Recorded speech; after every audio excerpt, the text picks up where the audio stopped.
Hi guys, Rachel Novak from the Novak team here over at Keller Williams. Coming at you today about a topic. Once your home is already on the market, there are four factors, or many, but four factors to really consider before accepting an offer, right? When you're evaluating offers that are coming in, there are important things to look at and go over with your agent. So we're going to go over a couple of those, okay?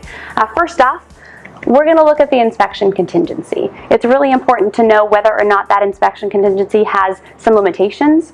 So if they're looking to possibly nitpick, or if they're only looking for major items, right? Structural, mechanical, foundational items.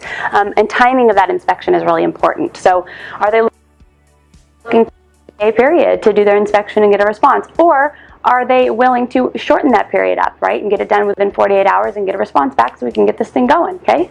And number two, financing. This is super important as a seller to be looking and qualifying that buyer in their financing. What type of financing are they using, right? Are they conventional? Are they FHA? What does their down payment look like? Has your agent qualified them? Talk to their lender so they're a real person, they're a local person, they know, that they're really qualified for that loan, okay? And number three, appraisal. This is a big one, you guys, especially in a market where we're seeing really high escalations on a lot of homes. Your realtor, do they know the market? Do they have comps to show that your home could sell for this price or appraised for this price, right? And if not, if that escalation has gone up and your agent secured appraisal coverage in place for you as a seller, right? That's something to think about. And then the contingencies. There are a ton of contingencies in a real estate contract that can help either party get out of that contract. So has the buyer included a title contingency? If there's a homeowners association, have they included an HOA contingency?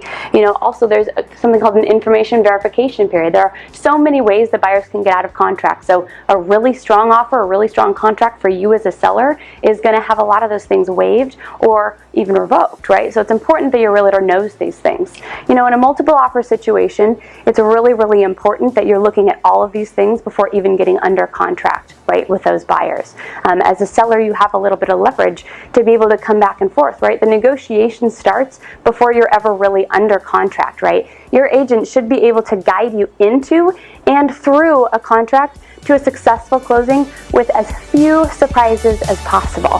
So, Rachel Novak, the Novak Real Estate Team.